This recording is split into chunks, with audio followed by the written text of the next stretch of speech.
Hey, onesies, Josh Williams here, and thanks for checking out this week's episode of the One Man Podcast. It's always free and available on iTunes, Apple Podcasts, Spotify, Google Play Music, and many more, as well as on the web at onemanpodcast.com. So please, whatever platform you're listening on, like and subscribe. While you're at it, give it a rating, leave a review. Why? Because it helps the podcast, and I'd really appreciate it. How about that? What about social media? Search One Man Podcast on Facebook, Twitter, Instagram, and YouTube to keep up with what's going on there. Get a little extra content for yourself. And finally, to get in touch, please send your emails to contact@onemanpodcast.com. You send it, I read it on the podcast. That's the deal. Thanks for listening, guys, and I hope you enjoy this week's episode. I'm K. Trevor Wilson from TV's Letterkenny, and you're listening to the One Man Podcast. Yeah!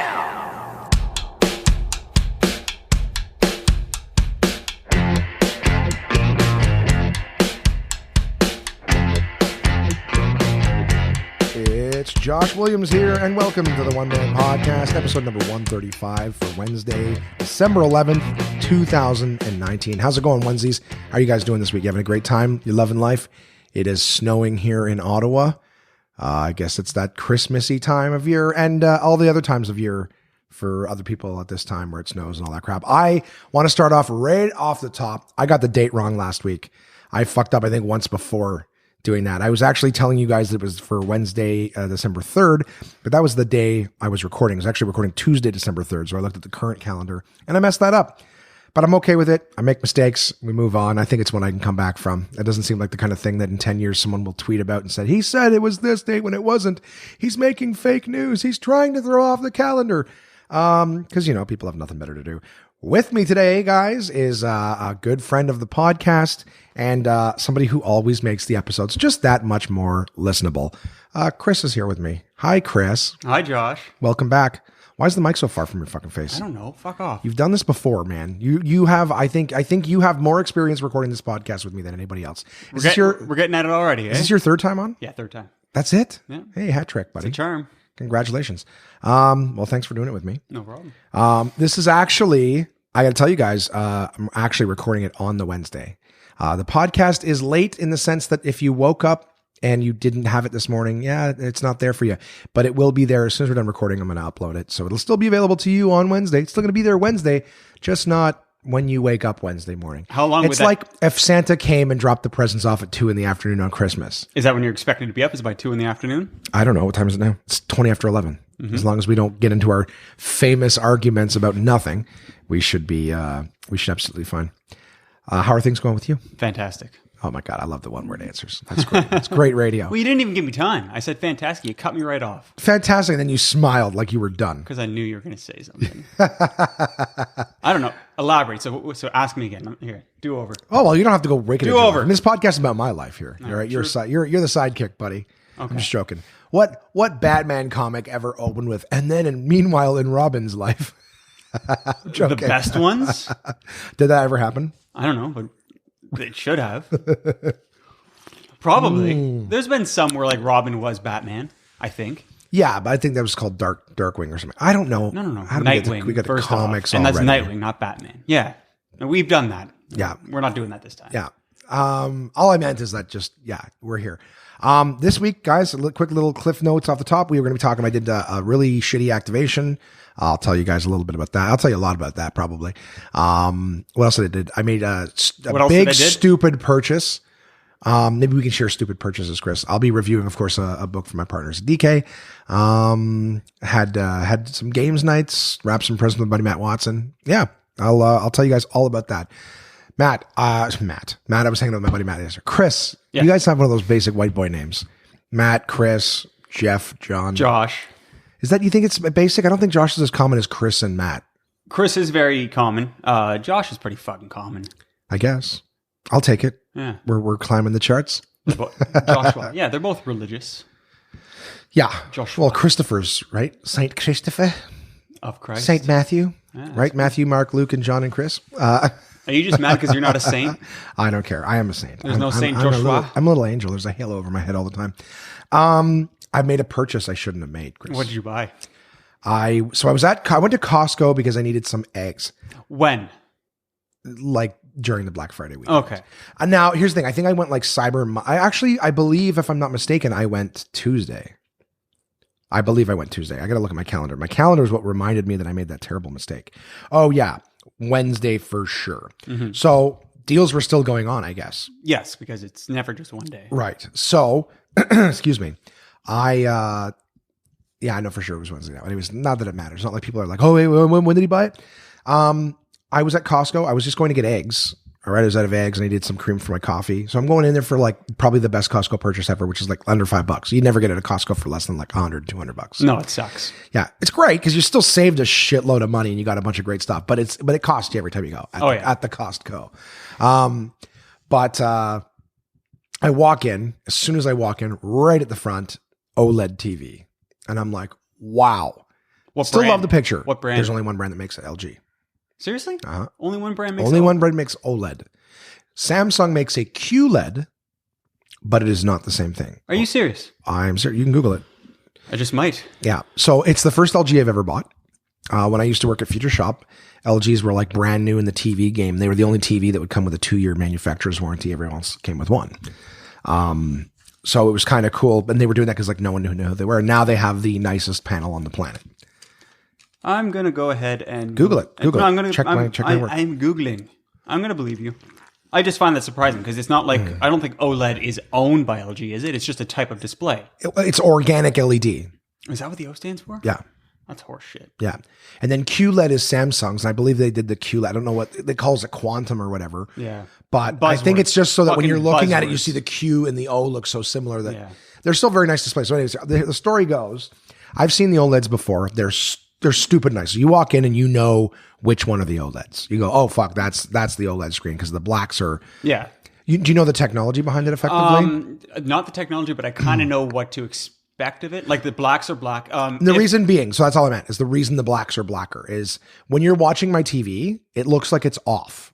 Like if it's a black screen, it looks like that part of the screen is off. Like I was playing Red Dead and it had the little revolver spinning in the corner. Yeah. But the TV looked like it was off. It just is this white, chamber spinning because the rest of the screen was black. Yeah. So it just looks like so the reason being those is that like other LCD panels are still backlit. Yeah. So the idea is even when, it's black, the crystal's completely blocked off. There's still some light resonating. Yeah. So you get like a very dark gray. With OLED, if the pixel's not on, it's not on. Yeah. It's only illuminating what needs to be illuminated. Exactly. What I also hear is that they're supposed to not be affected by sunlight. Like really? Yeah. Like if you hold, is that better? Yeah. Well, you can hear yourself better, can't you? Where the hell was I? Hopefully Alphonic will clean you up. Hopefully. Oh, Jesus Christ. No, it's going to the voicemail. Josh. Sorry. For fuck's sake. I turned my ringer on for the first time a while back. But yeah, because I was hearing that the OLED phones, when you are watching something like in the sunlight, you can actually see the screen still. I don't know. I haven't actually seen them. I haven't had it in the sunlight yet. Yeah, I mean, you're probably not going to have the TV in the sunlight. Unless it's just, coming through your window. Yeah, exactly. But that's my understanding, is that you don't get the you don't get the glare, which is funny because it still has glass. You'd still expect glare off of glass. Yeah. Well, I guess reflection off of glass. It's not a glass. Dude, it's so thin too. Like we're talking like millimeters. Yeah. The manner, like when I went to lean it up, touching it at the top where it was just thin, I was afraid I was going to break it in half. Obviously, it's that thin. 4K? 4K HDR. Yeah. That's what size? High dynamic range. 55 inch. Okay. From what I hear, I mean, you had no choice. That's the smallest to make. From what I hear, in my research is that you don't notice a difference with 4K in anything under 60. And HDR is the thing where you do notice. No matter like HDR, a lot of people are saying like HDR is far more important than 4K. And to really notice a difference in 4K, you want to go 60 and up. I mean, you're probably going to notice something if you really want to get close to your screen. But if you're sitting at the appropriate distance away from a screen, you shouldn't. I don't know. I haven't tested, but you shouldn't really tell. Well, I'm... But also, you're probably gonna say, "Well, I notice a difference." But keep in mind, you also now have an OLED. You have a lot of new shit. Well, here's the thing. Actually, my last TV was a 3D TV, and it wasn't 4K. So even if I had bought just a 4K TV of any kind, I'd probably still notice a difference. Yeah. Do you know what I mean? So, yeah, the games I'm playing and stuff, it looks incredible. Yeah, it looks absolutely incredible. So here's the thing. I walk in. Go, please. I was gonna say, is it smart? Yes. Are you still using your Apple or? Yes, of course. Does it have a good, who's the interface with it? Like what What's it called? Because I have two different TVs, one Sony, one Samsung. The Sony runs Android, which is awesome. It's running its own. Yeah, my Samsung's running its own. It's like the T-Zone or something like that. I don't like it as much as the Android one. I couldn't even tell you what it's called because I don't care. Because you're using your Apple anyway. I still use my Apple TV, but it's good. I can connect to Netflix, YouTube, Disney Plus is built into it. Disney Plus just came out and it was already in the TV. No, that's because Disney gives a shit. It's in all of them. It's on every single platform you can stream something on. It's on it now. Because at first, right before it was about to come out, it wasn't going to be on Amazon Fire Stick.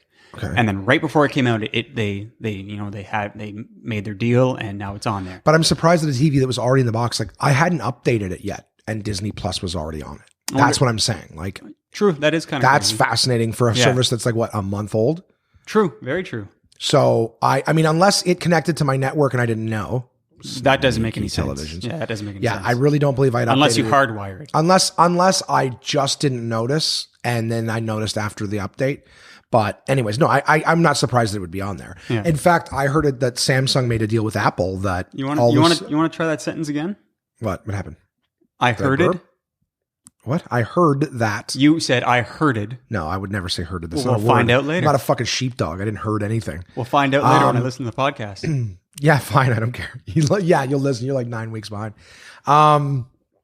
Basically, Samsung made a deal with Apple that their TVs from 2020 on are going to have Apple TV built into them, and not Apple TV Plus, but the actual Apple TV. That's going to be their operating system. I don't know. I don't know. It's going to be. I think it's going to be an option. You can go to Apple TV, and then it's all the Apple TV apps. Because I can cast video from my Apple to my TV, and there is Apple TV built into it. Not what you have, but like the Apple TV app that's built into it. But I can't play apps and all that shit. I can't. I made sure this was the guy at Costco who told me. Now I said to him, I'll go, oh, you mean Apple TV Plus or whatever. And he's like, no, the actual Apple TV system with your podcast. So but how much could is he really? Be wrong? Probably. But he knew all of his shit when it came to the other TV stuff. He knew all of it. So he was saying that I go, well, yeah, anything you could probably download the Apple TV. He goes, no, it's going to be Apple TV, the hard drive. This is Costco. They do talk to the reps and everything like that. And he said, like, didn't you guys say you're never going to work with Apple? And he's like, and now they're going to be partnered with you. Shit changes. Of course. 100%. Yeah. So the idea is, with this OLED TV, I walked in, saw it. I'm like, oh, it's amazing. And then naturally I look up and it's $400 off. So from $2,000 down to $1,589 or whatever. I'm like, and now it's like, how long are you going to own it for? Probably 10 years.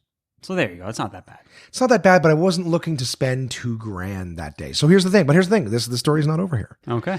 I'm thinking about it. I'm thinking like, oh, Josh, you don't need to buy the fucking TV. Your TV is fine. You don't even want to be spending time in front of the TV. You're trying to write your comedy notes for your album, which I haven't done, by the way. Spoiler alert. I haven't done any work on my comedy this week. I've done shows, but I did a show. I did a show for the government yesterday. I'll tell you guys about that too. Remind me. I'll probably forget. You'll probably never hear it. But yeah, an hour. Like I'm always like 40 minutes from now. I'm like, oh fuck, I forgot to tell them about that. Anyways, I'm looking at it and I'm like, this is fucking gorgeous, but you don't need it. You don't need it. Whatever. I walk down the aisle and I see the Samsung QLED 55-inch. Again, HDR, 55 inch, 4K is what I was looking for the number. Yep. And I'm talking to the guy some more and he's like, yeah, this one, he's like, it's like Samsung. It's a great TV. That one was $500 off and it was $989. So it's under $1,000. Okay. It's a larger amount off discount. And I'm thinking, well, a QLED's gonna be great. It's still 4K. It's still a huge upgrade. So I ended up going with I even talked myself out of it. I talked myself out of buying a TV altogether. And then I'm like, you know what? It's Costco. You can bring it back if you don't want it. It's not going to be on sale next time you decide. I go, fuck it. Let's do that one. So I go, I think it was like 8 something. It ended up costing me like under $1,000 by the time I was done. And with the warranty too, by the way. Okay. $59 5-year warranty from Costco. Can't go wrong. In-home service. Amazing. So I get it home. I bring it in the house. I go, Jay, I need you to give me a hand with putting this thing up or whatever. And he goes, he goes, I was telling him about the OLED too. And he goes, why don't you just get the OLED? It's the best TV on the market. Blah, blah, blah, blah. Jay's talking me into it. Cause he's like, honestly, he goes, you what did you spend for your TV now? It's like $1,000. I go, yeah. So you spend another $1,000 to go from regular to 4K. He goes, it's going to be a nice picture, but if you're going to make the big jump, you go with the OLED that you wanted. What is he basing that on? He seemed, I don't know Jay. Yeah. But from what I've heard you say, he seems to be the type that Jay and I are both techie guys. Yeah, but in a way, it seems like when he gets an idea wrapped around a certain product, that product is the only product you should be buying. Right. He can... It's very biased. He's opinion. very cheap, so he'll buy a bunch of cheap crap. But when it comes to like the TV, like what you're going to be watching every day or whatever, he's like, well, just, he's like, I'm not telling you to bring it back, but just think about it. He goes, the other one is the one that's the nicest one. He was pulling up reviews and we were comparing I was going to say, specs. did you like YouTube specs? 100%. Okay. 100%. And everything was saying OLED over the QLED 1,000 times. Like model for I put in the model numbers and everything. They were like model for model, no question, the OLED over it. So I'm like, okay. That's fair then. I'm like, well, this is going to cost me $600 more. But by the time I went back to Costco, paid like I didn't even take it out of the box. I basically brought the TV in the house, right back in the car, right back to Costco. And I bought the OLED. The OLED, $600 more expensive, plus tax, plus the warranty. And I also bought Call of Duty Modern Warfare because it was on sale. And I'm like, oh, it's like 4K HDR. I'm like, okay, I'll play a game. Jay, you can play cross-platform, so Jay would play on the computer and I'd play on my TV. Oh. Yeah, it works like Fortnite. So actually, I could play with people. Like I could be on Xbox, and he could be on computer, and someone else could be on PlayStation, and we are all playing together. What Xbox do you have? Xbox One S. Is that the white one? That's the 4K one? Yes, it is 4K. Okay. Yeah. Because only Xbox One X is the, I believe, HDR one. Okay. Or something. I don't know. Because it's faster processor. X is just a very strong processor. Yeah. I just thought that only one of the Xboxes was 4K. No, the Xbox One is not. Xbox One S and Xbox One X are. What is the one that has no disk drive? I have no idea. No disk drive? Yeah. It's all digital content. I don't know. I don't know if I've ever heard of that one. But don't care. Yeah, I was going to say, that would be my next follow-up question. What platform you got the game on? Because Sony does not like to play with others. So for them to do cross-platform, I got it on Xbox because I thought, because Jason uses Microsoft. So I thought, because you can play Gears. We've played Gears of War together, cross-platform. He's on the computer, I'm on the Xbox. But it's because they're both Microsoft. Do you have any like lag issues or anything like that going from one to the other? Has he mentioned? Nope. No, we were playing. We ended up playing Gears for a little bit this week too. Yeah. I hated Call of Duty when we finally were playing it. Garbage. Is it a new Modern Warfare? Yeah, it's I don't know. It's Call of Duty. It's so stupid. I really don't like. They pump them out too quick. It's stupid now. Is there even a single player campaign? There is. I never played a second of it. This is what happened. Okay, so basically, I go back. I get my OLED. $2,000 all said and done. Yeah. And I'm like, and so it's just one of those things where like, I used to be like, oh, I just spend money, not care. Now I'm getting older and I should be taking better care of my money. So I'm like, the whole day I'm just like, oh, I can't believe it is. But my wall mount, we had to like drill through the metal and like retrofit it, like take it apart and change it and hack it together in a different way. Because it didn't fit the pattern. Basically it's like 200 by 400 or 400 by 300, this and that. And it was 200 by 300, which was the only format that it didn't support. You couldn't twist it? No. So, and because on the OLEDs, only the bottom half of the TV has any kind of back to it. Like I said, the top half is like, no word of a lie. It's like, I'm trying to think of something that thin. Like it's not cardboard thin, but how about you use actual measurements? Well, centimeter, half a centimeter. Well, we have American listeners and stuff too. So 3 millimeters. We don't care about 3 millimeters, 4 millimeters. 3? We have American listeners, so let's go to millimeters. No, I think like 3 No, but you were saying millimeters, but I'm thinking internationally metric system is. Yes. So 3 millimeters. Americans, 1/8 of an inch. Yeah. Maybe a little more. 3/16. Seriously, that thin at the top? It's that, dude. Under a quarter. Yes. Wow. Yeah, and that's why when I was trying to lift it up, like when we hit flat on my bed, when we went to the flip, there's nothing to press on because it's so fucking thin. You feel like you're just going to snap it. Yeah. Which I guess is cool, but what's the point unless the whole thing's that thing? Because I know the idea is that you can have it up against the wall and it just like lays as flat as possible, but there's going to be a part that bottom's still there, so why not have it a little thicker? Maybe the weight, I don't know. Yeah. I don't know. But all I know is I also had to lower the bracket on the wall because the last one fit in the middle of the TV. This one fits at the bottom. So it would raise the TV up higher and I had to lower it. So I did all this renovation stuff. Part of me, honestly, if I hadn't done all this retrofitting of the bracket, renovations on the wall, painting and patching, I might have even taken the TV back just because it's a lot of money. $2,000 can buy a lot of things. Yep. And I'm trying to get more into like work more, fuck around less. I just bought an excuse to sit in front of the TV. Let's hope $2,000 buys happiness. Yeah, I know. Right. But anyway, so Jay and I spent the evening doing that. And then we played some, I hated Call of Duty. Hated it. So lame. When I'm playing video games, I want to play something that's kind of like okay, well, let's do something outside of my, let's play something outside of reality. I don't like playing racing games like a Forza because it's like, okay, but I have a car. If I want to go drive, I can drive. Yeah. You know, and it's like, oh, you can't drive fast. I don't like it. It's not fun to me. I don't understand cars. I don't understand cars. Yeah. So to like change flywheels and things like that, and then to somehow notice the difference, you know. I used to fuck around with it in Gran Turismo, but I didn't like. I would fuck around. I had no idea what I was doing. No idea what I'm doing. I'm like, oh, let's buy. Oh, that one's more expensive. Does that mean? I have no idea what it's doing. So I'm like, no interest in me. And I have a car. If I want to drive, I'll get in my car and I can go drive for real. It's like the same as playing like soccer or basketball. Yeah, I can do that. That's a real thing you're legally allowed to do. But can I steal a car and then go shoot up the police like in Grand Theft Auto? No. Can I go blow up a building or drive a motorcycle to the back of the plane? No, that's not going to happen. So I would rather do that. In Gears of War, you know, can I chainsaw ground monkeys from, you know, like, no, you can't do that. And I know that it's kind of like a shooter like Call of Duty. Call of Duty is just like, hey, you want to pretend you're in the military? No. Yeah. You know, the weapons I find are annoying. The missions are stupid. I don't even get what they're doing. This one's like the militia versus the something. I've tried paying neither attention one to of the them are storyline. negative. Yeah. I remember I played the Call of Duties when it was World War II because I didn't mind that. That was cut and dry. It was classic. Yeah, I was Medal of Honor when it was World War II. I never did the Call of Duty. No, I must have. All I know is World War II I didn't mind. And then it was like Call of Duty Modern Warfare. And it was like anti-terrorism. And it was right around 9/11 and stuff. That one was a good game though. That one was fun. Maybe I just had a good time because the single player was good. And I remember playing, they also had a co-op version that wasn't the main mission. It was just co-op missions you can do. And I remember playing that with my brother over the internet. This was when that first became PS3. So really became a thing for consoles. So I had a lot of fun playing that game. But then I started. And I'm sure it's fun. I remember just not liking the fact that it went to the modern stuff.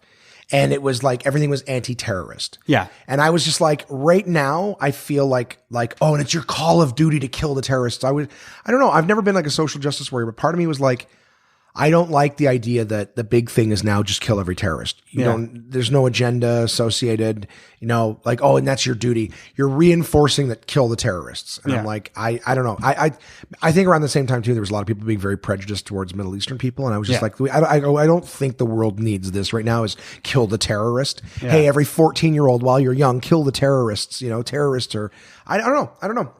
So I was like, I'm out. And then I've tried playing a couple times since. I also don't like, here's what I really don't like. Call of Duty, the whole point it exists is for the online play. Yes. And I remember I jumped on for like 5 minutes online. And I jumped in, I run, dead. And I respawn, I walk up, dead. And I was always getting shot from behind for some reason. Well, the system used to be good where you would be paired up with people the same level as you. But what you're not realizing, or at least you didn't when you first were like introduced to the game, is that most of those people that are still level 1 with you, it's like their third or fourth time going through the game. They've re-upped or whatever they call it? Yeah, they have prestige. They've gone through it. So they're just as skilled. They don't have their extra perks yet, but they're just as skilled as they were before. So you still don't stand a chance. Well, I'm just like, I have no interest in playing a game where I have to play it for 1,000 hours to be elite at it. I'm not going to be going to game conventions and playing on a team. I'm like, I just want to kind of get in and fuck around. And the thing is, there's no allure to me. There's no theme. There's no flavor. So like Gears, it's like, okay, this crazy system with machine guns and or chainsaw machine guns and Hammer of Dawn and these big crazy monsters that come out of the ground. I'm like, there's something thematic and storyline-ish to me. Right. So like, I like playing games with good stories. So I will play something like a Final Fantasy or, Assassin's Creed is another perfect example. Something you never do in real life. You're going to climb walls with your fingertips and then jump off the highest thing. I dig the story. So I'll play a game with a good story. Again, Last of Us, Red Dead 2, right? There's a good story. There's lots of things to do. It's something you're never going to go back in time and shoot up the Old West or whatever. Yeah. So I like shit that you can't do. Call of Duty, FIFA, Forza, these ones that are super popular. To me, that's, if I want to join the military, I'll join the military. But you also, from what it sounds like, you just can't keep up with the people that play it all the time. I'll play Red Dead Online because it's like there's enough skill and stuff that they don't make you overpowered. But is that often player versus player, or is that more lots of cooperative? Because I don't play the online. Online is tons of options. You can do heists together, or you can. I haven't played it yet. I played a couple little short missions, but online gives you a lot more options, and you can also choose to like put on passive mode so that you can play and people can't run around shooting you. Yeah. You're just going and you're doing the little online missions. It gives you choices, but I'm saying that ultimately you can go on, you can fuck around online on Red Dead, and it's not like dead. Dead. I think the guys who want to spend 10,000 hours playing Call of Duty to get really good at that one game's version and that one game's maps, there's 1,000 Call of Duties. Just join the military. You want to run around and shoot guns and spend all the time? Yeah, exactly. Well, why not get paid for it? Yeah. I hope it gets sponsored. Join the military. They'll pay you to do that. Last year, I downloaded Apex, which is one of those. And they be killing the right people, in all fairness. Yeah. But I downloaded Legends. Yeah, Apex Legends, which is like Fortnite. It's what do they call them? Battle royales, where it's like 50 versus 50. Yeah. But again, it's online, so everybody else playing is better than me by default. Yeah. But I found it kind of fun because you'd be in a team of 3, and you can work with your team if you want, which is better. I mean, it kind of sucks when they don't. But I would often last to the last team. Or whether my team died or not, I would often be the last team in the game or very close to it because all I would do is run around and hide. I would wait until, if I saw a fight going on, I'd stay off in the bushes and I'd wait until it died down and then I'd go and loot corpses. You're like I get all the hyena. I get all the wicked gear, but the moment I have to fight someone, because in those games, the arena shrinks as you go, just like in Hunger Games. Okay. As the game progresses, the arena shrinks, forcing you into combat. And once that happened, once I was I had nowhere else to hide, done. Oh, really? Yeah. So you were a good scavenger. I was a good scavenger. I was a good hider. Yeah. Yeah. But yeah, so I stopped playing that. It was fun for the little bit that I played last year. But right now, what I just finished playing, these are my favorite types of games. I just finished playing Detroit Becoming Human. Okay. I haven't played it. Have you played Heavy Rain? Have you played anything from that publisher? I'm so behind on games, man. I just bought Resident Evil 2 though, because it was on sale. We'll get to that in a minute. Okay. But I will give you my opinion or my thoughts on this publisher. I believe it's called Quantic Dream or Quantum Dream, one or the other. The first game they had, I don't remember the name. I think it has the word quantum in it. Quantum Break? Meh. Is that the one where you're going through time? Meh. You don't even know? I have no idea. Okay. I believe it was a PS2 title. PS2? Okay, that wouldn't be it. Quantum Break came out for the Xbox One. No. Yeah, I believe it was a PS2. And then on the PS3 came Heavy Rain. Okay. Which was... So these games... What did you think their name was? Quantum what? I think it's Quantum Dream or Quantic Dream. Quantic Dream. Quantic Dream. Mm-hmm. But so what Heavy Rain is... Well, sorry, what these games are in general is... Beyond Two Souls was them too. Yeah. I'll get to that one as well. Okay. That one I wasn't as impressed with. But so what they are is...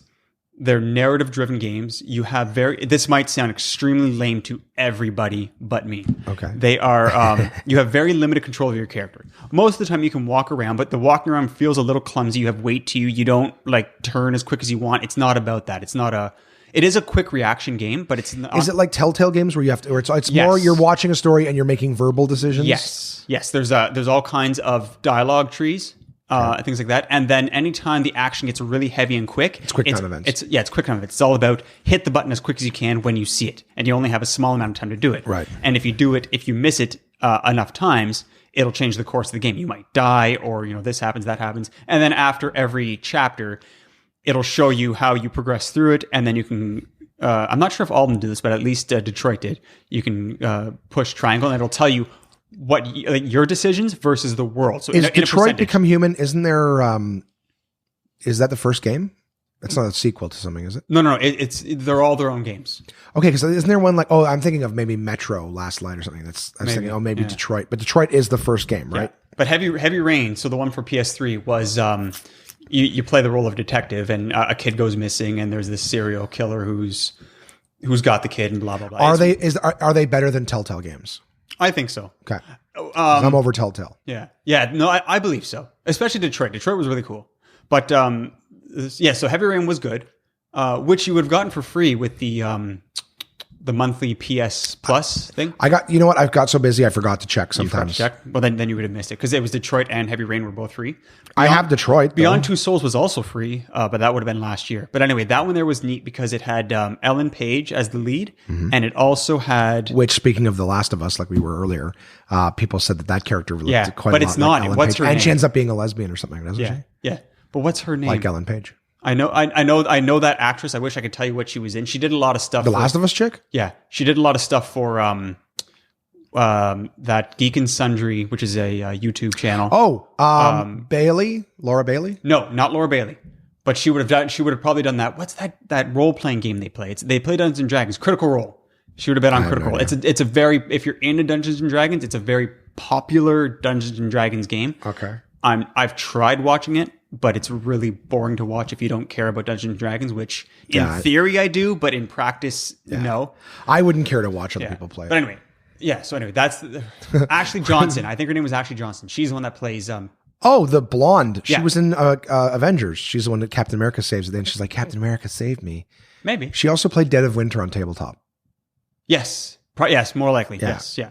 But anyway, she's the one that plays, what's her face, for Ellie from Last of Us. But anyway, so there's Ellen Page, and then this, I should not be forgetting this Beyond name. Two Souls is what we're talking about. Willem Dafoe. He's also in Beyond Two Souls. You're welcome.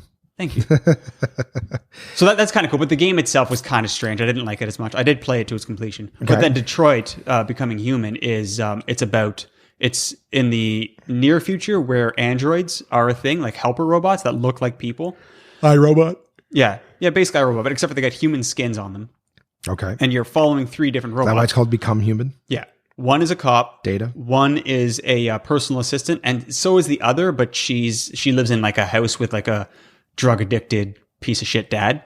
Yeah. Whereas Titanfall 2 is out now. Yeah, I tried that as well. Anyway, it was a really cool game. It had consequence in it. Like you can lose your characters, which one of them I lost very early on in the game. So I didn't get to see her entire path play out. But they're really cool. Those are the type of games I'm into, where I don't have to play against other people. I went to click on Titanfall 2 just now, and it said choose which edition to add to your cart, like regular edition or deluxe edition. Mm-hmm. Did you get the deluxe? They're not both free, right? Deluxe would cost you more. I just went to I go to PS Plus, and then I that's what I did. I did that just now. Oh, I don't know. And then it goes to choose which version. There's also Monster Motocross. Yeah, did you get that too? I added it to my library, but so that you can have it if you want. Yeah, but I didn't download it. Doesn't interest me. Oh well. But somebody on YouTube once said, no matter what, whether you want it or not, add it to your library. I'm like, yes, sir. Yes, sir. Yes, sir, game nerd. Well, you were talking about what did we get to effectively? Well, I was telling you my opinion on the games I like. The type of games I like. Well, I like those slower that's paced. Right. So you like quick time, story-driven games. I like those too, by the way. They don't have to be quick time, but story-driven, absolutely. I finished playing Batman, the Telltale series. I tried. For the second time. I got bored of that. I took the free platinum trophy. I finished it for the free platinum. Oh, okay. I did that for the Borderlands one. That's the only one I really finished. I have that one too. So here's the thing: a lot of these have become available for free on other platforms because I have both the PlayStation and Xbox. Yeah, I got one on one, and then the other one comes free on the other one. So I'm like, well, that's another free gamer score, free trophy. Which, by the way, in real life gets you nothing. Right. Yeah.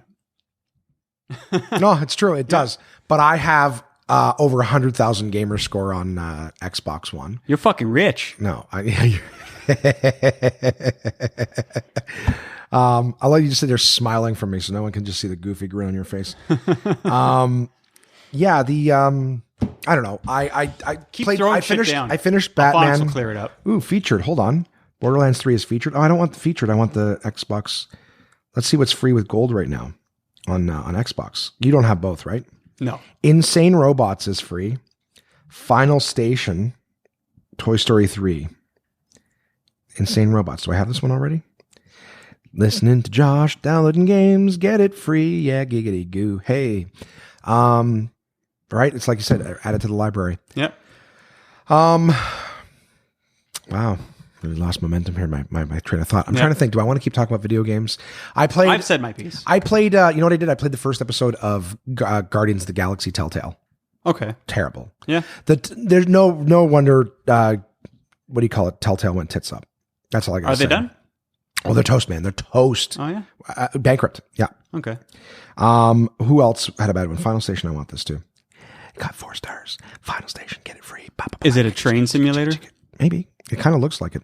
I think it's, you know what I'm really enjoying? I was telling somebody this week is I like the ones that I can play in like 2 days. As much as I want to, I can't wait to play Skyrim. I can't wait to play Fallout 4. I can't wait to play, I haven't played Fallout New Vegas, but they all the Bethesda games take fucking 1,000 hours. I popped on because of the HDR and the big screen. I played, Red Dead the other day. And I mopped up another trophy, which is the visit all the grave sites. Yeah, I saw that. You got like an ultra rare one. Is it? Yeah. I don't know why anyone does it. It took me 40 minutes. Well, because you look online or in the book and it tells you exactly where to go. Not everyone does that. Right. Well, if you're trying to clean up trophies, why would you? Oh, I want to just explore. No, fuck yourself. Well, that's the point. No, fuck you. No. Well, no. But that's the point. And guess what? Nobody ever sees the work those people did. Do you know what I mean? I'm like, let me go through the world and I'll find it. Yeah, I know where to go, but I'll see what you put in there. Yeah. Did you find the crazy woman chained up in the outhouse in the game when you played? Yes. I did not. No? No, and I had to and it was like, if you go after chapter 6, she's dead. Well, I went and I was like, well, if she's dead, there's no point in me going to look at an outhouse. Yeah. So I watched a video of what it's like when she's alive, and she's like, you want a kiss, whatever. In fact, the person whose YouTube video showed the Braithwaite chick was like, oh yeah, my cousin's locked in there. Yep. This is for the best for her. Yeah, if you pay attention to what people say, yeah, a lot of shit makes sense in the end. Well, no, I was paying attention, but she wasn't like, hey, by the way, go look for an outhouse in the woods. She just mentioned some sister. That's what's awesome about Rockstar. Yeah. But I'm saying that I want to see it. Like, you spent the time to make it. Like, I need to collect and I also made sure that I found all the gang hideouts. Did you ever find out what happened to the robot from that scientist? In the book it showed me, I tried to find the area and I can't seem to find it. It like wandered off. Did you find it in the proper way? What's the proper way? On my own? Using the flashlight? What are you talking about? You know how you get an electric lantern? Yeah. Use that. How? Bum, bum, bum. Right. Well, you basically... it becomes a compass, right? Well, yeah. Well, go ahead. Fuck, the people have had a chance. Okay. I know that it broke down up in the snow. So, yeah, what the lantern does is, if you're pointing and if you're facing a certain direction, the light changes from white to orange, I believe, or red. Follow it red. So anytime it goes white, just reorient yourself and keep following in that direction. Okay. And it'll bring you find the broken It'll bring you robot. right to the robot. What do you get when you see him? Satisfaction. Oh, yeah. Well, there you go. What do you get when you do any of it? But you have a conversation with it? No. It's I don't remember if it's you might. I can't remember if it's fully broke down and you're unable to speak to it, or if it does converse with you for a bit before it breaks down. Yeah. I don't remember. Maybe it draws power from the lantern. It's cool though. It's a really cool thing that thousands of those. So many people wouldn't have found. Well, there's also a giant in the game. Did you find the giant? Is that true? Absolutely it is. Is that as true as there is the legendary fish? No, Bigfoot in Grand Theft Auto. No, there's a giant in it. Like, there's a picture of it in the book. Yeah? Yeah, I just can't find where it is. Huh. That's what they say. They say that if you find a giant out in the woods or whatever. Like, you and I both found the feral naked guy with the wolves. Yep. I love carrying his body around, his dick flopping all over the place. That's funny. I didn't do that. Funny. Yeah, you carry him up and you fall and his dick will flop around. What I like is that you, for certain, there's a lot of treasure hunting. Okay. But you don't need to go through every step in order for the treasure to appear. Like, some games might do that. Unless you do this, this, this, and this, you'll never see the treasure. Right. That's not how it works in this game. You can find the treasure first. And I've done that with one of them. Yeah. I didn't mean to. I was just walking. I was walking along the borders of the map. Yeah. And I found a little hole, went inside, and I found a revolver and some nice naked pictures in the desert. Yeah. In the desert. And then later on, when I was cleaning up some shit, doing the treasure maps, it led right there. I'm like, oh. Yeah, I've done this. I was here. Yeah. I found that one too. While dicking around, and the funny thing is, so I finished I was basically trying to go through the completion thing, and I replayed the very first mission where you find Sadie, in the house, whatever, and it's so whatever. I will clean that game up at some point, but that's one where I'm like that game keeps on giving. Yeah. I'll never get the achievement where you have to get attacked and survive a bear attack 18 times. That'll take forever. Well, that's hard. Yeah, it's extremely hard to do. It's super rare to actually find a grizzly bear. Most of them are found because you open a cabin. Did you open the cabin and the back half of the cabin's gone and there's a fucking bear over a corpse right there? Yeah, you're like, open the door. You're like, what the fuck? So, but that was like the first time you walk in there, you're going to get that. Did you find the meteorite in the crashed cabin? That's also awesome. You spent a lot of time playing that game. Yeah, right? Of course I did. I didn't. Did you get all the hunter challenges? Did you kill the legendary panther? That's where I'm stuck because I'm not stuck. I have to spend the time. You have to grind. I have to grind and doing the hunting. Yeah, the hunting challenge. Because once you get the panther, that's the only one I'm missing for the legendary animals. Mm-hmm. So, but I'm like, I might eventually, but at the moment. Did you find all the graves? No. Do it. No. It's a free trophy. It's a free trophy. And you get to have a little nostalgic moment going like, oh, I remember you. I remember you. Memories. They buried you so close to where it all happened. Oh. It's funny that like years later, the graves aren't desecrated or anything like that. Why would they be? Well, when you see where they are, some of them are like way out in the open. You're like, nobody came along and kicked that over. Or And I'm pretty sure you can't just bury a body in the middle of a farmer's field and the farmer just leaves it there. Plows it up. Yeah. It's good phosphorus for the plants. All right, so let me get into some of the other stuff that was week. I love talking stuff. So I bought the OLED. I played The Last of Us. A lot of people are like, that game's so old. Yeah, well, the new one's coming out, and I wanted to play it. I'm not even finished. I might actually give it another go. But it looks really good on the OLED. Yeah. Everything's like turning on HDR. I should play that again because when I played it, I was playing it on a computer monitor because I was playing it while my wife was watching Grey's Anatomy. Okay. So I kind of jimmy rigged my monitor so that I can play it through there. So I don't think I've ever played it on a large screen. I can't say it's made a big difference. It's been fun. I played the entire thing on my new TV. It's great. I'm also excited. Final Fantasy VII comes out this March. It does. Are you not going to play it? You just have been a big sigh. I will definitely play it. I don't know if you were like me, right? You were a big fan of the original. Yes, I played it twice. I played it once. Only cheating. Twice? I played it once cheating with the what had been not Game Genie. That was Nintendo. Game PlayStation. Shark. With Game Shark. Final Fantasy VII was only on PS1. With Game Shark. Is Game Shark a PlayStation thing? Well, it's not owned by PlayStation, but yeah. Okay. Yeah, because I also played the Resident Evil. What's Game Shark? It's just like Game Genie. Cheats. How does it plug in? That PlayStation was a disc. Yeah, but there was a slot at the back that you'd pop off, and then you'd plug it in. I guess that would be for programming reasons. Okay. Yeah, I was going to say, well, because you can't... The Game Genie was a cartridge you slid onto the cartridge. Yeah. No, so you couldn't slide a cartridge onto the disc. And there was a slot at the back that was covered by a thing that would cover like a and battery. I think I recall what you're talking about now. Yeah. And then I played it again several years later without doing that, and I did far better that time. Oh, I didn't destroy it. I came close. I could not beat the ruby weapon. No, Emerald is the hardest one. And I beat Underwater. Emerald. Yeah. Underwater Emerald. You beat. I beat Emerald. I beat. How? I had a really good system. You want me to get into it? Nah. Okay, good. Do you remember the system? I do remember Emerald? it. I do slightly remember it. It had to do with having Knights of the Round, Matera, as well as everyone else having Mimic. So that I would, every time I had the chance, I would Knights of the Round, and then everyone else would mimic it. So you have multiple mimics? I thought there was only one mimic in the game. No, there was multiple mimic materia. Really? Yep. Okay. Yeah. My brother spent like an entire afternoon trying to get Lucky Sevens, and then did. Are you familiar with Lucky Sevens? Is that not where you just hit and get all sevens? That's where if your life is all sevens, you just continuously attack, and you just keep hitting. Mm-hmm. So Aaron was doing that, and I'm watching. And he's like, "I'm going to kill like Emerald," and he just was like jumping and hitting and jumping. And then at one point, Emerald got a turn, and it hit them all.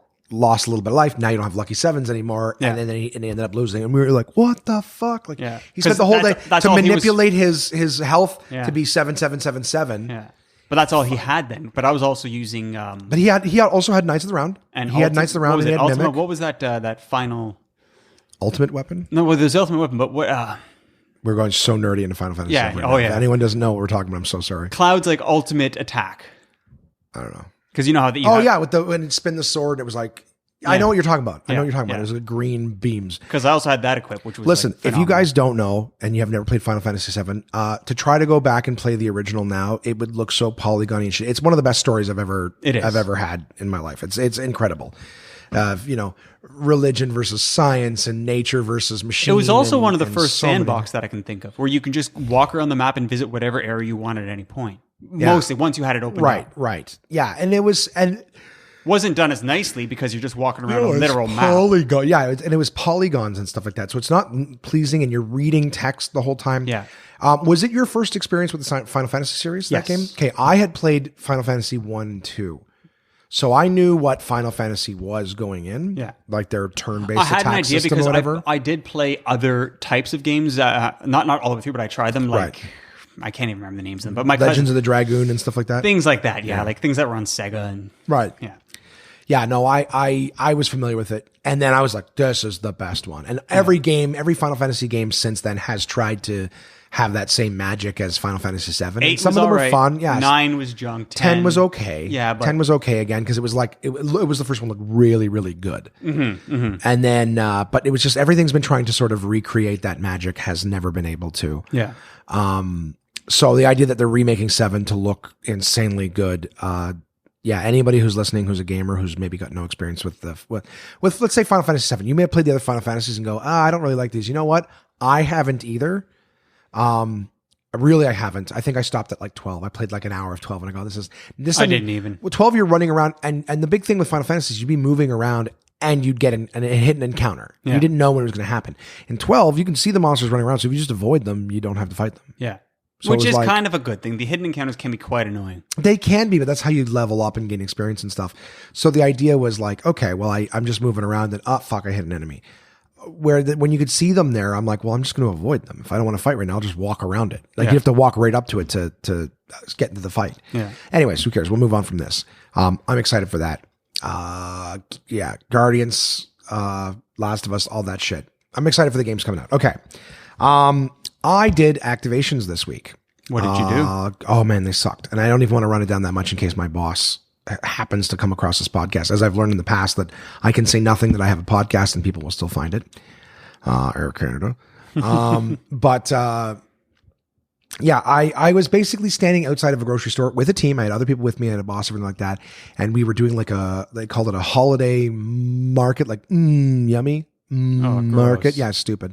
And I was like, welcome to our holiday market. Just because that's how it was spelled. Market itself means food to me. Right. You go to the market, you're getting food. So why would they? Market. Well, it was going to be winter Yumderland. Okay. And they changed it to holiday market. Stupid. Yeah, it's all stupid. Puns are ridiculous.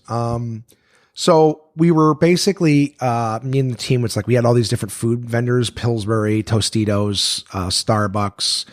I'm trying to think like some pasta ones or whatever. Like there's a bunch of different food stuff. So if you came, you could get like Pillsbury croissants and have a little cup of like pasta with sauce and Parmesan.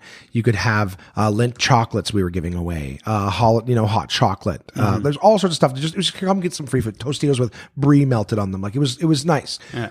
But the thing was, we were in it like this is outside in the cold, little stands, and then we had like a tent where we were cooking stuff. So I was basically in like full winter gear, rolling croissants and making and we were doing like Parmesan cheese on some and cinnamon sugar on it, but it was brown cinnamon sugar. So you had to constantly stir it because the molasses sticks together. So in order to make it sprinkleable and change it, you're constantly stirring it. It was a ton of work. Plus we were working off of generators because we were outside and the stoves would keep kicking off. The music, we had like 4 songs that were just playing on a loop.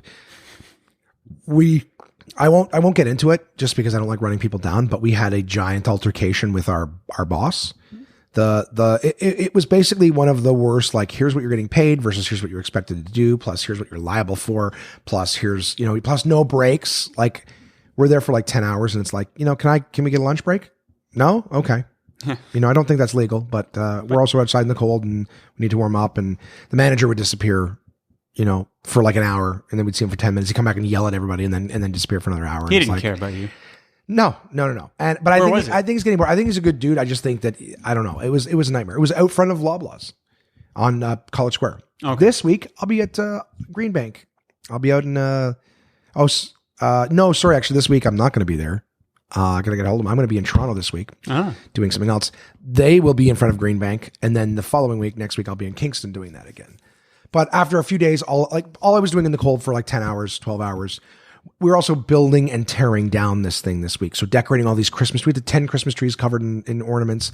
It was a ton of work. Yeah. Didn't love it. That's the thing. And it was 4 days of that. So that was a big chunk of my week this week. I performed yesterday for the government? The government, yeah. D&D, Department of National Defense, and CBSA, Canada Border Services Agency. The 2 departments, I have a government joke that I do in my act, and those are the 2 departments that I make fun of in the government act, just with their acronym, D&D. I'm like, you make a lot of money playing Dungeons and Dragons all the time, right? And CBSA. I'm like, yeah. I'm like, what do you work? D&D. I'm like, you work for Dungeons and Dragons? Because the government people act like funny. Their code letters. Yeah. And it's like, I don't work for the government. I don't know your little code names. Oh, I work for GSMQ. What? Anyways. So I did a show for them yesterday afternoon. It was great. I had a great time. What else? Yeah, I mean, it was funny. I basically was doing a 10-minute spot, and that government joke is like close to 10 minutes long. So I just said, it's so funny to me because I have a joke about you fuckers, and I've been telling it for like 2 years. So I think it's about time you heard what I've been saying about you. They loved it. Anything else? we did a games night last night at the house. What'd you play? My buddy, we actually played a thing called Escape the Room, which was stupid easy. Was it? That's the one with the keys and stuff, easy, isn't it? yeah. Okay. It has the same wheel as the exit games. Oh, it's a wheel. I think it's called Escape the Game. Could be. I think a different one. Yeah. It's got like Escape Room, the game. Yeah, it's got like a box and you got to put keys in different orders. Oh, I don't know about but that. You don't figure that definitely out. didn't have that. No, this was called Escape the Room. The puzzles were insanely easy, and since we played Unlock and Exit, we're like overthinking the shit out of it. It was like, oh no, it really is as easy as it looked. Like we're going, okay, that's too easy. So we're trying to look deeper, and it was like, oh no, really, that was it.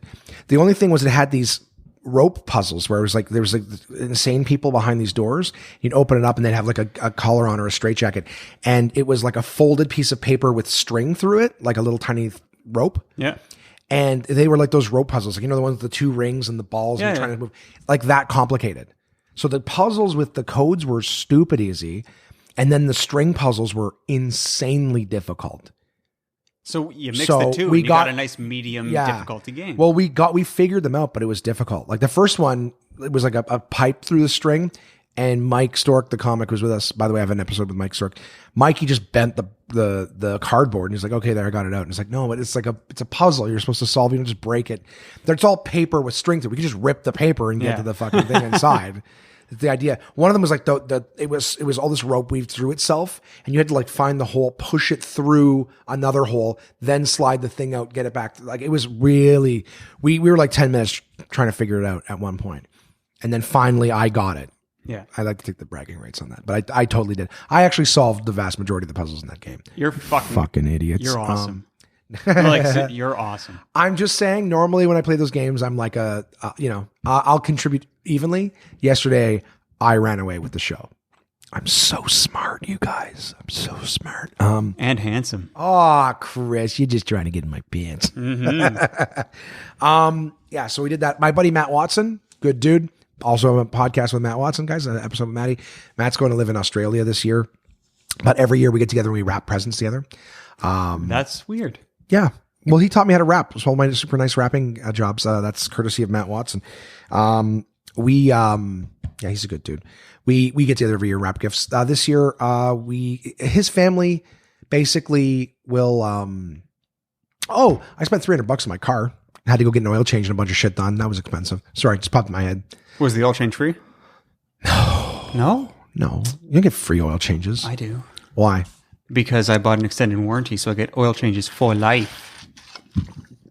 Yeah, that's not how it works at Honda. Apparently not. But, I what the fuck was I talking about? I'm all over the map. Spending $300. Matt and I were wrapping presents. I'll explain how that led me to the oil change thing. Is Matt's family, every year they help out like a needy family. They get like a list of, hey, there's some things that they'd like or whatever. And they just, they're doing better so they can help out a little bit. And I was like, I totally would like that. When I was young, when my family was young, we were poor. Mm-hmm. I remember a year where the principal of the school showed up at our house with like a box of gifts. And it wasn't to say that we would have had nothing, but we would have had a few little gifts. And that was nice. It was like, oh, cool. And they showed up with like a turkey and stuff. I actually went through a similar program one year. I didn't know there was a program. Yeah. I don't think my mom knew there was. Like, my mom never signed us up for it. I think it was the school just kind of knew we were the poor kids. I wasn't through the school. It was a, I don't know who organized it, but it was different corporations would then provide gifts. So we had Corel. I'm like, cool. That's either plates or software. Oh. And in the end, it was the software company, but they just sponsored it. I had nothing. How young were you? Because I'm thinking Corel wasn't grade 8, around. grade 9. Oh, okay. Yeah. Okay. Yeah. Well, that's cool. Yeah, it was right after my parents split, and so yeah. Well, the for us it was like very young. Like I remember there's only one thing in that box I remember. To be honest with you, it was the Beverly Cleary's The Mouse and the Motorcycle book. Get the fuck out of here! You don't know that story? Say it again. Beverly Cleary. Beverly Cleary. Yeah. She does the Ramona and Beezus. Yeah. But she's been doing books forever. She's an author. Mm-hmm. Go fuck yourself. Go fuck yourself, Chris. No, I'm going to Google it since you're an asshole. Beverly Cleary books. She has, she's got a lot of books out there. There's other people listening right now. They're going, yeah, of course, Beverly Cleary. She does the Ramona and Beezus. She did The Mouse and the Motorcycle. You never heard of Ralph? It was also a Saturday morning. It was also a Saturday morning, like animated, not animated, but like, do you not remember that? Arthur the Aardvark? The little mouse on the motorcycle. Ralph. You don't remember that at all? It was a show on TV. They did a bunch of them. Quit shaming me. Oh my God, I hate you so much. Henry Higgins. These don't look know anything about. Really. You have kids and you're not familiar with the Ramona and it Beezus? Almost looks like the same artist for the Robert Munch books. Could be. No, I do not know Ramona and Jesus. Beezus. I know it's a stupid name. I believe fucking what's her face? Like the singer chick. I love you like a love song, baby. What's that one that she was dating Justin Bieber? Why can't I think of her fucking name?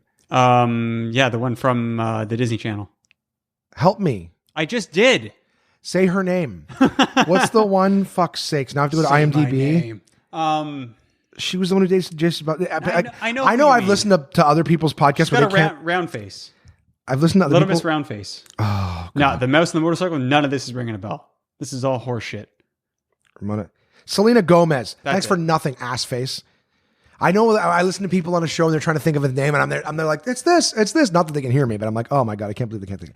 Yeah, fucking Selena Gomez and Joey King. Joey King's in a lot of stuff. She played like a little girl in everything. She's getting older now. So Jody King? Wants her. Joey King. I do know a Jody King. Well, Rebecca knows a Jody King. So anyways, Selena Gomez and this other bitch were in Ramona and Beezus, but it's a Beverly Cleary. So Beverly Cleary has been writing books since you and I were kids, and she's still writing shit that's popular now. Okay, so my books were Robert Munch. Yeah, mine too, and whatever. Anyways, how does every conversation turn into like background information for the longest time? Anyways, point is, I remember that. So going back to my original point is I offered to contribute as well. I said, give me a family, I'll get them stuff. And they were like, well, you can just help us with this family. I'm like, you don't trust me with my own? I can't. So the kid wanted tech decks. This little skateboard. Yeah, the little, yeah. Those are still a thing? I know. I bought my first Here's one the thing, they're still a thing 9. and they're impossible to find now. So I had to drive out to Barhaven. Seriously? They're all over? Mastermind Toys was the only place that I could find Really? them. They're on Amazon, but Matt was like, I'm coming over Tuesday, let's wrap gifts. So I'm like, I don't have time to order it and wait for it to come. They were all over Walmart and Toys R Us like, I'm not going to say a month ago because I don't really remember, but definitely I went to Toys R Us and they're like, they went on clearance in spring. We haven't had them since. So anyways, point is Mastermind Toys had them. They were $5 each. It wasn't even expensive. But on my way out to Barhaven, excuse me, I'm my oil light comes on. I'm going to Toronto this weekend. So I'm like, my oil light comes on. I'm like, great.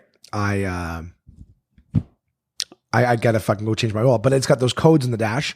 Find out like I need brake fluid, whatever. So $330 job out of nowhere. But my dealership guys, like I just drive in. I'm in the area, right? Because I go to Barhaven Honda. Yeah. I just pop in and I'm like, guys, I need a Christmas miracle. Is there any way? And they're like, yeah, we'll get you in now. We'll get you now. Have you gone in an hour? I'm like, it's great. So they did my oil change. They did all that shit. Right now is snow tire season, which means that like it's jammed every day. Mm-hmm. Right? It's at the tail end of snow tire season. Really, everyone should have them on by now. But it was just that they saw me right away, took care of me. They even, I even, while they were doing that, they got the shuttle guy to drive me to Chapters and Mastermind Toys to get the shit and then come back. So where is Barhaven Honda? Near the Costco. It's like right next to the Costco. Okay, so it's right where Mazda is as well. Yeah, on Strandherd. Sure. All I know is I will. You know where the Barhaven Costco is? Yes. There. Because that's where I'm going to be going for my oil changes. It's not the Honda, but the Mazda dealership there. Yeah. So there you go. Yeah. We both go the same area. And I go to those guys because they take immaculate care of me. But yeah, while they're doing the work, their shuttle guy is driving me to Indigo. So I basically bought the kid the 2 tech decks, but that felt like not really enough. Mm-hmm. So I bought him King Domino from Chapters. Nice. Yeah, I think he's like 8. And I'm like, okay, so this is, he can play with his family. It's the holidays. He's going to want something to play at the table. Like you're going to get bored of just finger decking. You know what I mean? You never get bored of finger decking. Finger decking? Cock fingering? Is that what I said? But yeah, so I got that for him. And then Matt and I wrapped the gifts yesterday. There was a bunch. He brought a bunch of shit. So him and I just every year we'll bring some fucking snacks. We'll put on some Christmas music. We'll wrap presents. It's like the only time of year I actually get to stay with my buddy because he travels so much. I travel so much. So it's just a kind of a cool excuse to get together, and it's a nice thing for. Did you throw a few business cards in with that wrapping job? No, I didn't. No, because you know what? He was explaining to me yesterday that it turns out that they're going to be presented as coming from the parents. Okay. Yeah, makes sense. Mm-hmm. And I don't do it for the regard. I do it because in the universe, And I'm not saying this, and everyone's, well, you're not doing it for Robert, you're telling the story. I'm telling you what's going on with my week, all right? I'm not bragging. Yeah, fuck off, people. But I'm just, you go fuck, if everyone was helping the poor kids, so don't get off your goddamn high horse if you're judging me. My point is, though, I get what they're saying, and I don't need the recognition. All I know is I was that kid at one point, and for $10, and then, for whatever the game is. Yeah. I have that money. If I can blow money, $2,000 on a stupid television I don't need, I can help a poor kid at Christmas because I know the difference that it makes, Yeah. Yeah. Word. You know what? That's all I'm going to talk about my week. That's all I'm going to talk about my week. That's all I want to hear about. Yeah. Well, I basically have more shit going on coming up. I've basically spent the last few days coordinating a bunch of things. And I got to send a bunch of messages when this is over with. But, yeah, let's get into my partners. Right? Absolute Comedy, guys. Reminder, I'll be recording my album at Absolute Comedy in Ottawa. That's January 24th and 25th, Friday and Saturday. But I'm there for the whole week. I'll be in Kingston the week before. But there's always good shows at Absolute Comedy. So if you want something to do over the holidays or whatnot, there's clubs in Ottawa, Toronto, Kingston. Check out absolutecomedy.ca. Absolute Comedy is the best live stand-up comedy from across North America with locations in Kingston, Toronto, and Ottawa, Ontario. These comedians have been featured on Just for Laughs, Netflix, Comedy Central, CBC's The Debaters, Jimmy Kimmel Live, Conan, The Comedy Network, and much, much more. Go to absolutecomedy.ca to see this week's lineup. Planning a night out is easy with dinner and show packages available at all locations. Live comedy is a great choice if you're organizing a celebration, fundraiser, company outing, or corporate event. Want the show brought to you? They'll send comedians to your venue with performances tailored to your event, creating a night of laughs your guests will love and won't soon forget. So for showtimes, ticket prices, gift certificates, special shows, and more, head to absolutecomedy.ca. Again, that's absolutecomedy.ca for the best live stand-up comedy from across North America. And we're back. Oh my God, did I forget anybody? Oh, you guys know who it is. It's old news now. My partners at DK. Old news in a good way. Is that a thing? It's old goody news. Guys, my partner at DK Books, Dorling Kindersley, dk.com in the States, add a /CA for in Canada, or just Google DK Books. You will find them. And this week, I'm going to be talking about a book that I really enjoyed kind of going through. It's called Style Your Wedding with Neil Lane. The reason I'm bringing this up is not exactly wedding season, it's Christmas. However, lots of people get married in the spring and the summertime. Chris, is that not correct? That is correct. Yes. I don't know, maybe falls too. Josh. But all I'm saying is it's a great time of year for gifts. Oh my God, what should I get so-and-so? We don't know what they're doing. They're also planning right now. Just if you're getting married in the spring, you don't want a wedding book in the spring. Exactly. So the fuck was this it's a great 3 months ago? It's a great gift because now is the time for A, giving gifts, but B, it's the time where people are busy when they're planning. And this book is super cool. So it's got tons of different things in it. And I mean, like, this is another one where there's so much stuff in it. I would be broad strokes. So I'm just going to give you some examples.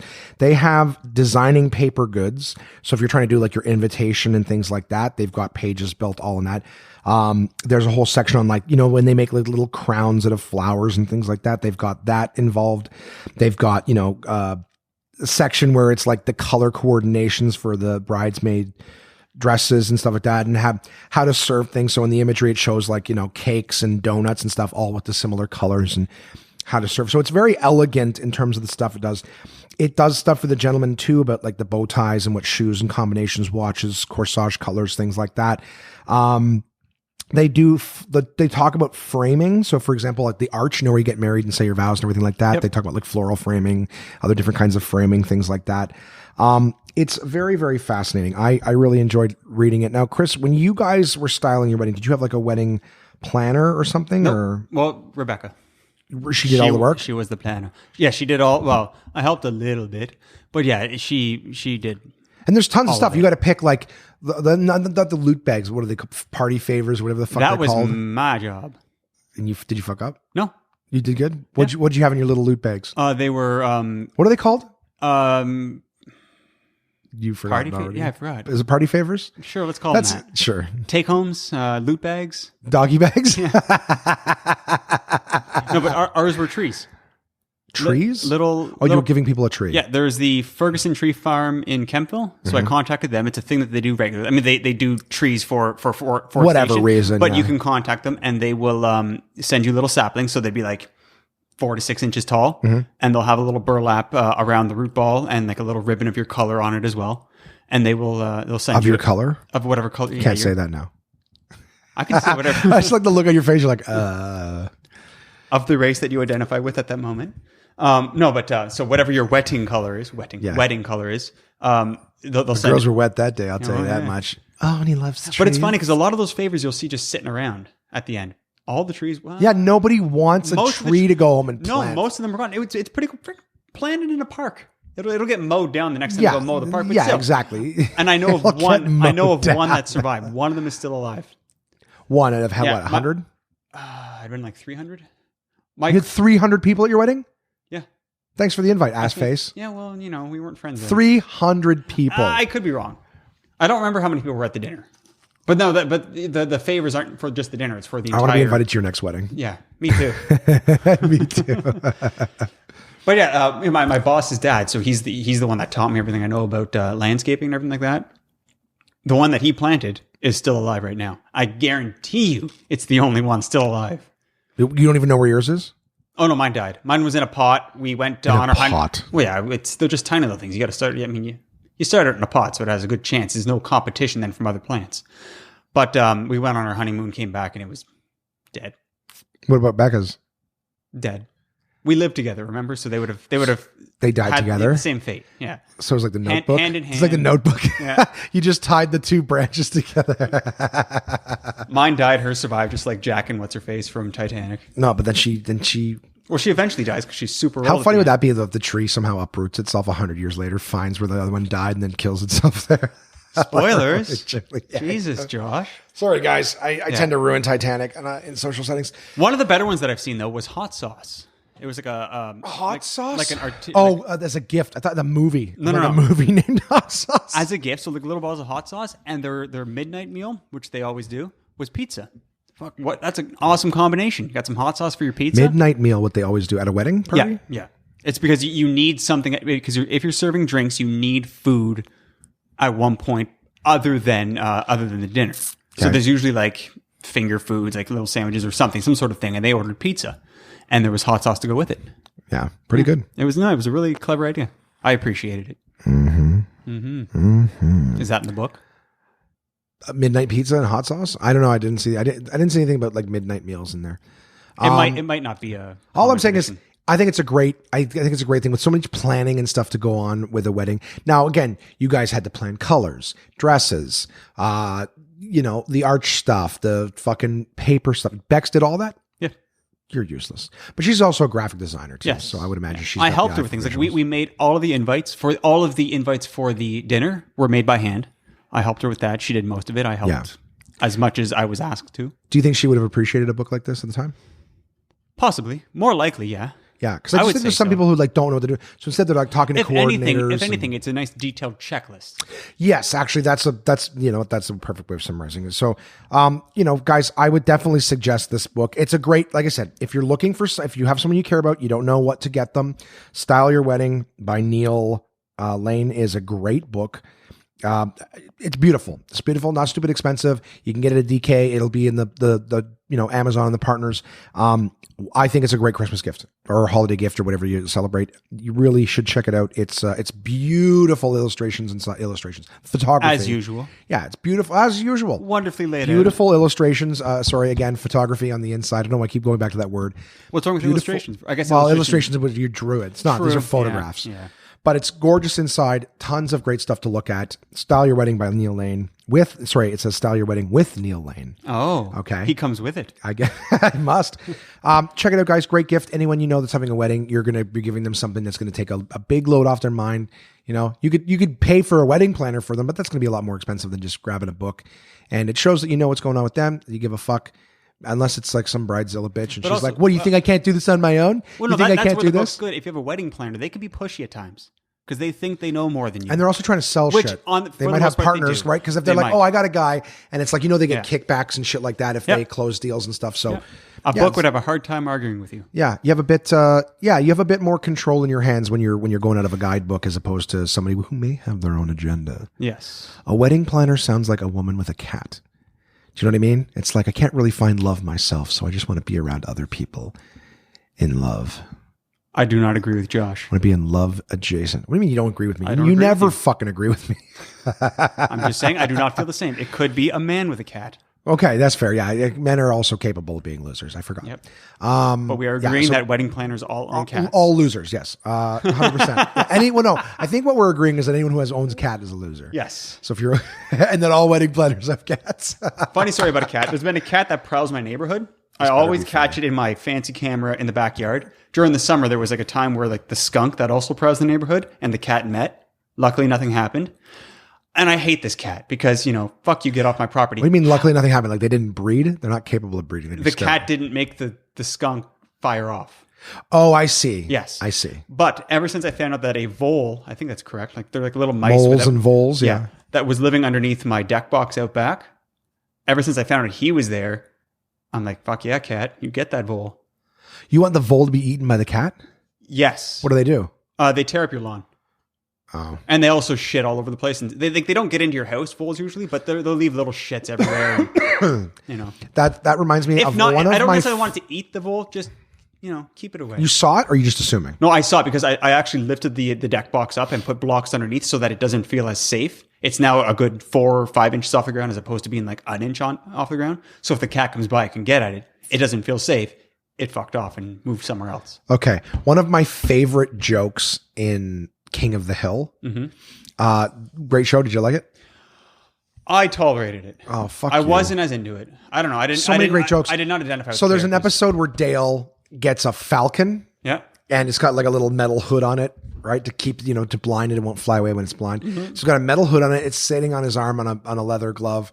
And he's like, it says here it kills, mice, rats, blah, blah, blah, moles, voles, and blah, blah, blah. And they're like, what's a vole? He's like, I don't know.